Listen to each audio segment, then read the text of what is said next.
From Southwest Florida's news source, this is Fox 4 News at 6.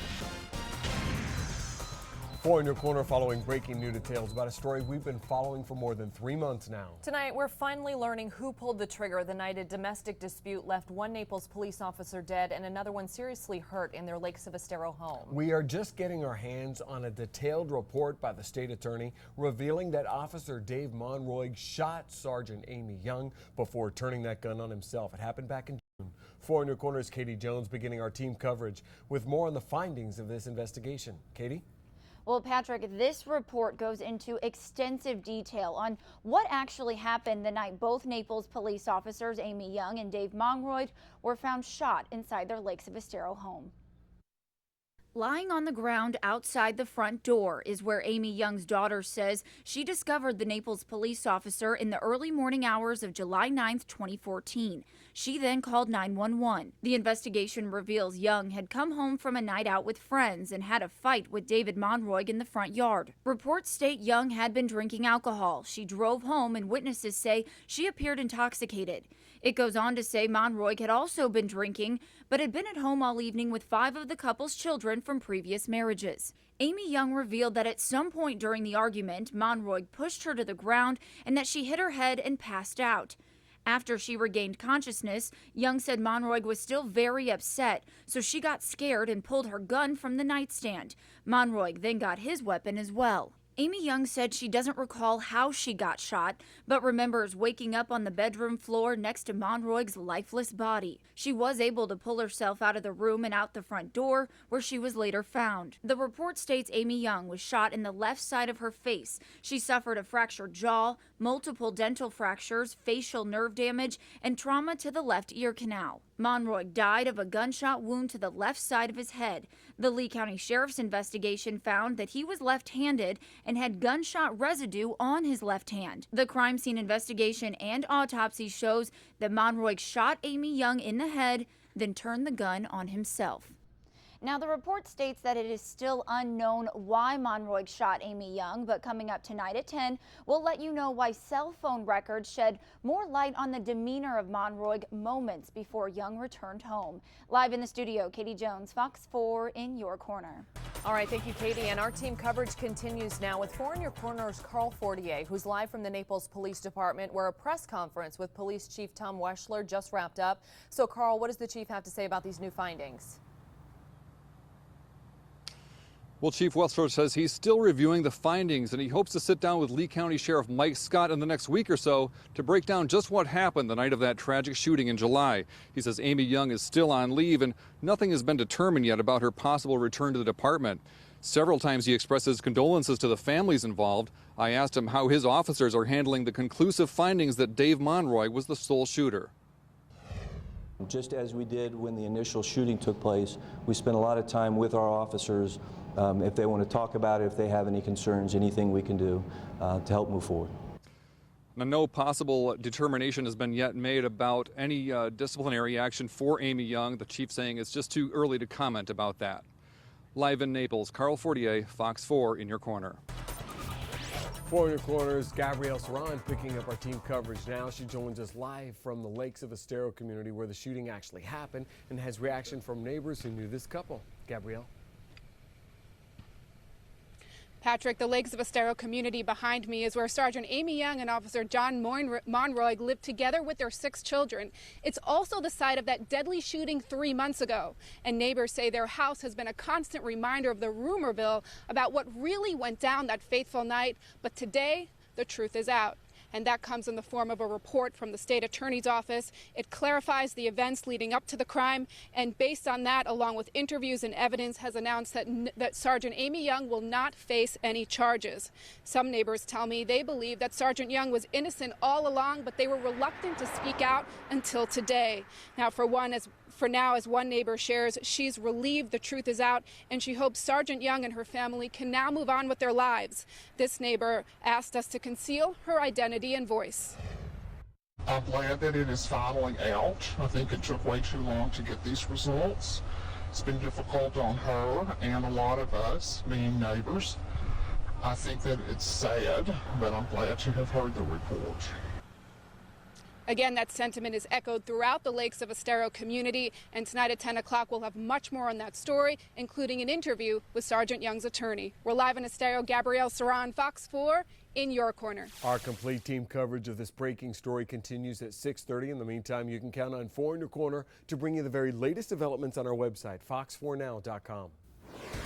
Well, I'm in the Storm Patrol Center now with Jim. Talk about a beautiful Wednesday night. I know a lot of parents out there have their eye to the sky because tomorrow's Halloween. That's right. Actually, I think, isn't today Thursday? What did I say? You said Wednesday. Been a long day. And in all seriousness, with the World Series. That's a Ron Burgundy moment. No, I'm defending it. With the World Series, we're not getting home till like 1:30 in the morning. This is true, and I have a 2-year-old. See, so there you go. Well, thanks for the defense, Jim. I appreciate it. You're welcome. Beautiful, beautiful Wednesday right now in Southwest Florida. You're looking at it right now on the Zoom 10 sky cam. You can see those Wednesday afternoon clouds that are now turning into Wednesday evening clouds. Those clouds are low-level clouds, not clouds really producing any significant rain. We're using the power of 4 Doppler radars to show you that, indeed, things are dry in Southwest Florida. We do have a couple of showers out there in the Gulf of Mexico. Not just showers, but a couple of thunderstorms, too. And those are associated with the game changer for us. It's the cool front that's going to be here tomorrow, and it looks like we are going to get a couple of showers on Halloween. Temperatures right now in the low 80s, with our dew point temperatures in the low to mid 60s in most spots, so our humidity at about 50%. Pretty comfortable right now. Here are your weather headlines. Increasing clouds, increasing showers, an increasing breeze, and an increasing chill, all coming up here over the next 3 days. I'll tell you how that rain may affect Halloween. We're pretty optimistic coming up here in a couple of minutes. To choose a place that's right within a school, especially an elementary school, that you can see the playground, it's right there. It's a little scary. Parents want to see change as they hear the news that a sex offender was living just feet away from their kids' school. Last night, we told you about Daniel Schwartz, the 50-year-old offender living in a halfway house only 75 feet from Cape Elementary. But why is a halfway house for recovering addicts and recently a convicted sex offender even allowed to be there in the first place? 4 in your corner's Lisa Greenberg pushing lawmakers to find out. Amy, ever since our story ran last night, our Facebook page has been flooded with responses of outrage. And when I went to talk to parents at the pickup line of Cape Elementary today, I saw even more of it. Now, many of you want to know, why is there such little regulation on halfway houses? And will lawmakers consider a change? It's kind of scary that they're close. I can't tell you that I don't drive by and look at the house. Parents with kids at Cape Elementary outraged when they heard the news. A convicted sex offender recently living right by their children's school inside this halfway house. It's just outrageous that they could think that that is acceptable. But with little regulation on how and where these sober houses operate, there's a renewed push for state lawmakers to crack down. The law needs to be changed. It needs to be changed to protect our children. And given that sex offender Daniel Schwartz lived in this halfway house for months without any parents knowing, do Cape City leaders support changing the law? I'm looking for Mayor Marnie Sawicki. She was too busy with meetings to comment, while Councilman Jim Birch, who represents the Cape Elementary area, never called me back. Then I reached out to state lawmakers. We have some parents who want to see some regulations on halfway houses, and I just wanted to see if Representative Eagle would be willing to talk to me about this. He couldn't make time, and neither could several other lawmakers who didn't call back. But one local leader did. School board member Don Armstrong. Do you think that a halfway house should be able to be, as Paul Barnes said, 75 feet Absolutely away from the school? not even close. But his hands are tied. As a board, school board, we can't do anything about those laws. But we can go to our state legislators and lobby them to put something out there to maybe change it. And he tells me he's reached out to state lawmakers to get the ball rolling. There should be a little bit more stricter policies. Now, Armstrong tells me at Wednesday's school board meeting, he'll bring a motion to the school board to notify parents of these types of situations through ParentLink, the school district's app. Meanwhile, I'll keep pressing your lawmakers on this issue to get their response. Live in the studio, Lisa Greenberg, Fox 4 in your corner. All right, thank you, Lisa. Now we want to hear from you about this one. Should these sex offenders' laws be changed to ensure the safety of children? Voice your view when you call us at 206-FOX-4, or you can email us at news@fox4now.com. A teenage girl landing behind bars tonight, accused of robbing a convenience store overnight in North Fort Myers. Lee County Sheriff's deputies say this played out at the 7-Eleven on Pondella Road just after midnight. 4 in your corner's Julian Glover has the latest on this bust. You don't hear that every day. You don't get that every day. That's the reaction I got from neighbors when I told them that a 14-year-old girl from their neighborhood was booked in the Lee County Jail on felony armed burglary charges. She needs help. She needs help. She needs some guidance. Deputies say the teen girl hit up this 7-Eleven off of Pondella Road just after midnight. We're told she walked into the convenience store, flashed a gun at the clerk, and then grabbed cash from the register. Deputies responded, and after a short search, they arrested the girl a couple of blocks away from the store-turned-crime scene. You get a 14-year-old girl robbing a store. I mean, situation's got to be pretty desperate for her to do that. The neighbor we spoke with didn't want to show his face, but agrees it's pretty unusual to hear about a teen girl robbing a store, let alone packing heat. She doesn't know the seriousness of that, of having a gun. And at 14, the high schooler isn't even old enough to drive a car. So it would have been at least a 30-minute walk from her North Fort Myers home to the 7-Eleven she allegedly robbed. I expected over here to be on this side, but then again, stranger things had happened.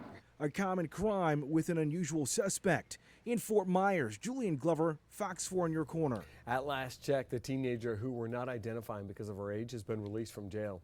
Meanwhile, this morning's robbery marks the 4th 7-Eleven robbery in North Fort Myers so far this year. Well, a death investigation is underway in Collier County after an elderly woman's body was found in a pond behind a Naples home early this morning. Deputies responding to that home, it's at the 6,000 block of Pinnacle Lane. This happened about 3 o'clock. The victim has been identified as 73-year-old Jean Novak.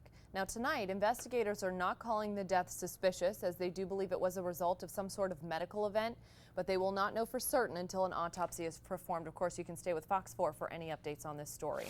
The Lee County deputy charged with careless driving in the crash that killed a Cape Coral teenager pleading not guilty in court. An investigation by Cape Coral Police revealing that Deputy Douglas Hood was to blame in the crash on August 22nd that killed 15-year-old Austin Duquette. Duquette was riding his bike on Kismet Parkway early that morning heading to school when Deputy Hood's squad car hit him from behind. Now, he told investigators he was adjusting the brightness on his squad car computer at the time. That crash critically injured Duquette, who died days later at a Tampa hospital. Still to come on Fox 4 News at 6, they want you, or at least your attention. What Charlie Crist and Rick Scott have to say to you with just 5 days to go until Election Day. Plus, we're sharing your views on the lawsuit filed over how this guy was arrested, and it's all caught on camera. But first, why this ribbon cutting could be your family's shot at affordable health care in Southwest Florida. That's next. Using the power of 4 Doppler radars to track some rain and even some thunderstorms in the Gulf of Mexico. We'll tell you how that rain is going to affect your day tomorrow and look ahead to the weekend.